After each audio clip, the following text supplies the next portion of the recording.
Strasser Hardware. We spent the day working on the live stream for the church, so I haven't had a chance till yet to do what I planned to do, and even to get my hair cut. Harbor was closed, so yesterday's video was cut pretty short, and yesterday was kind of a rough day at home.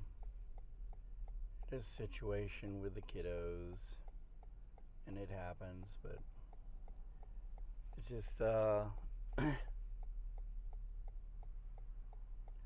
matter of dealing with, I don't know. We have, I guess, high expectations. We're pretty strict, but in many ways we feel we have to be. We're having to reform these kids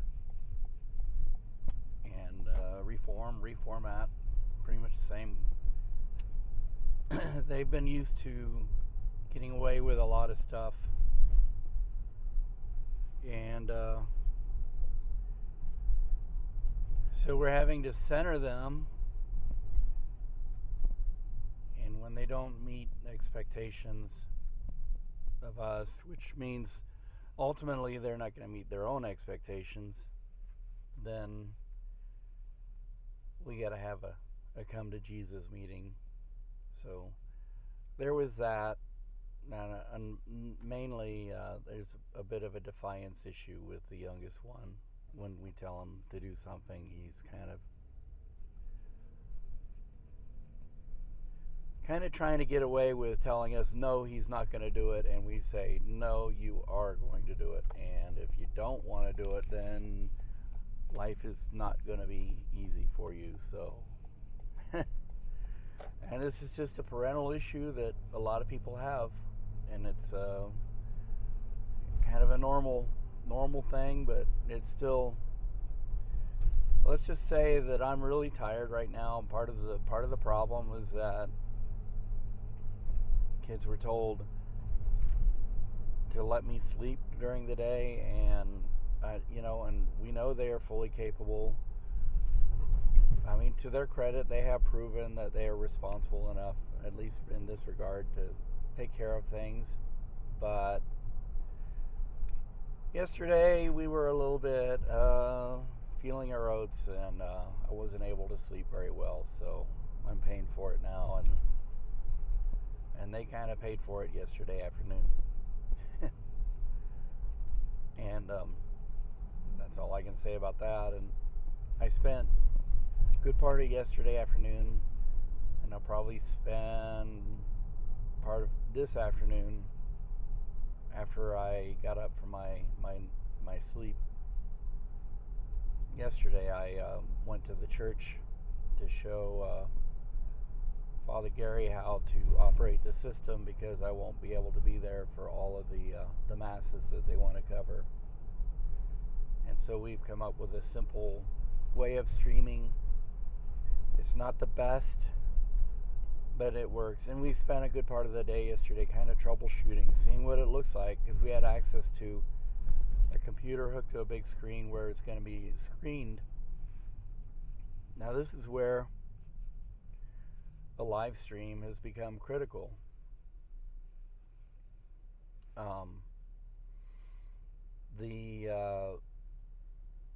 The church is going to be full of people that want to go to Christmas midnight mass and all the Christmas Eve and even Christmas Day masses. It's the most, I think Easter and this are probably the most popular days to attend church.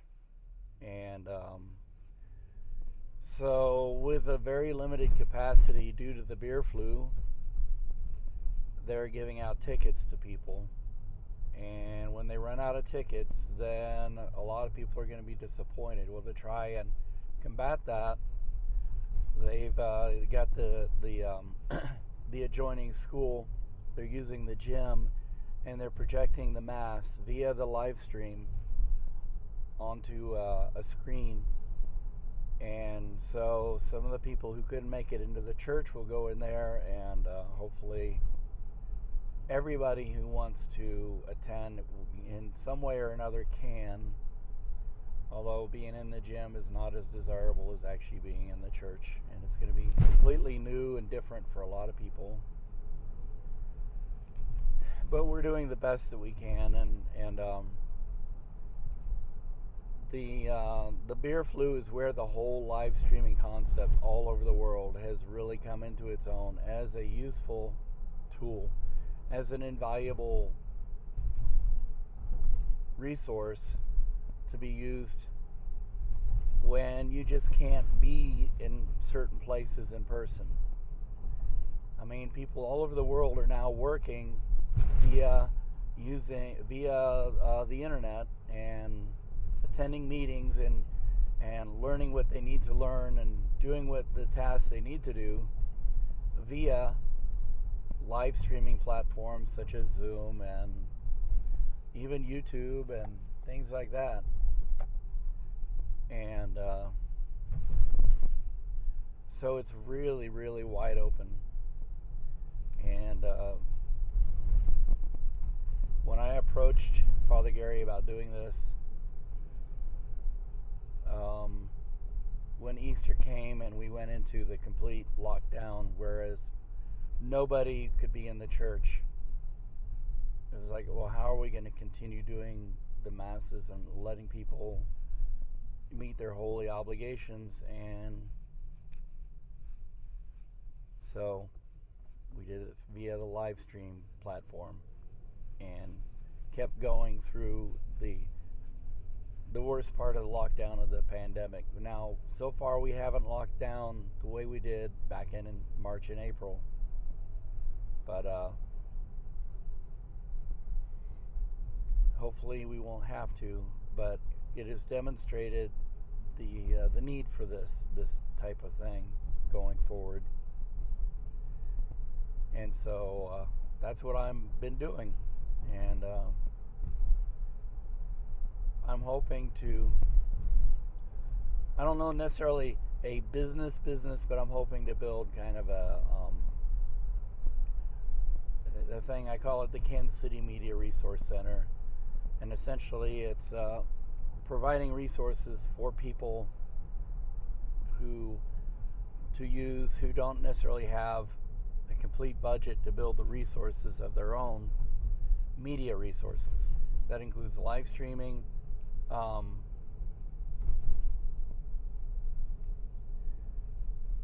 video production, switcher work, coverage of meetings, events documentation, and video production such as ENG work, things like that. And I'm hoping to get that done and fund it through things like Patreon and other sources where, kind of like crowdfunding, because there is definitely a need for this kind of thing, a huge need for it. And I think right now we're at a state where people just don't completely grasp that, but yeah. So anyway, I'm heading home now. You can hear my voice is really shot. That's from being the drill sergeant on the kids. I don't do corporal punishment. I don't hit. I don't believe in hitting. But I do get in their face a little and do the old drill sergeant thing, especially since I'm trying to educate them. They have 3 paths that they need to choose.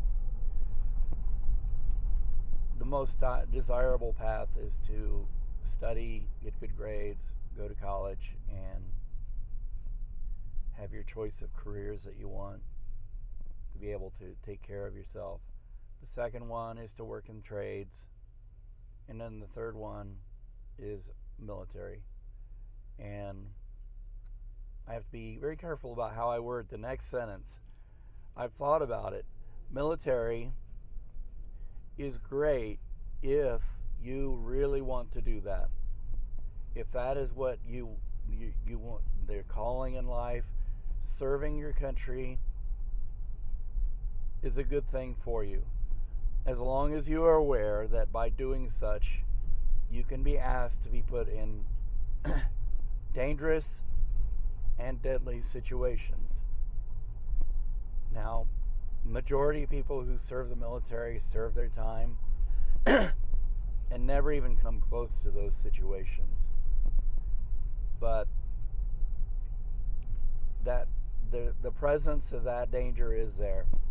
And if you feel like you love your country and you love the ideas of the United States, which I think this is a pretty good country and we have some pretty good ideas worth defending, then yeah, military is a good symbiotic relationship between an individual and the country. Whereas you can get good trade experience starting with no experience and work your way up to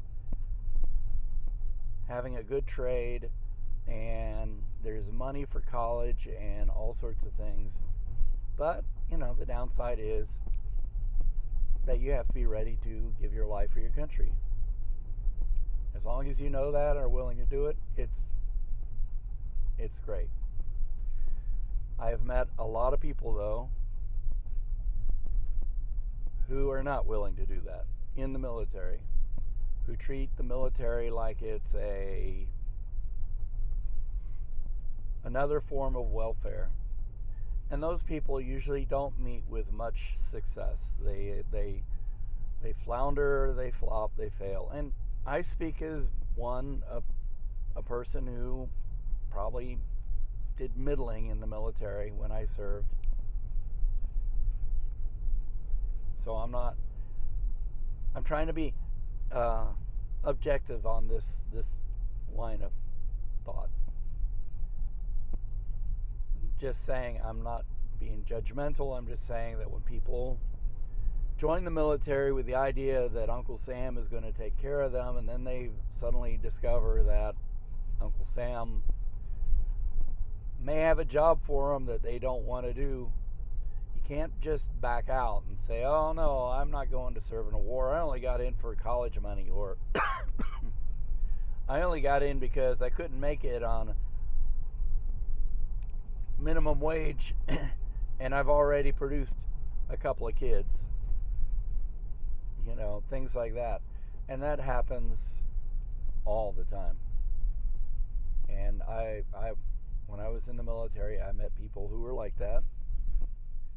And unfortunately, working in the media, I met the relatives of people, the widows and the fathers and mothers of people who joined the military because they were having a hard time making it in life, which I guess is fine too if, you understand the risks.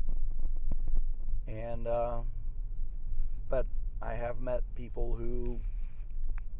who've been left behind when the service member joined the military, and surprise, surprise, a war did happen, and they were right on the front lines and got killed.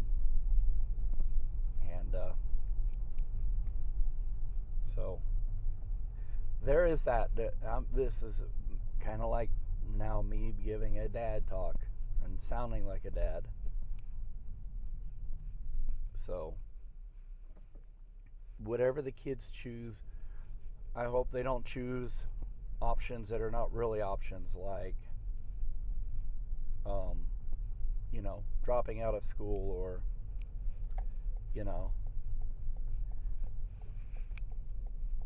trying to hang out with very destructive people, or being themselves very self-destructive, because in the end those are not happy options, and they're really not options at all. Anyway, I've made up for the shortness of yesterday's video. I have talked too long and boorishly to myself, so I'm going to end it here.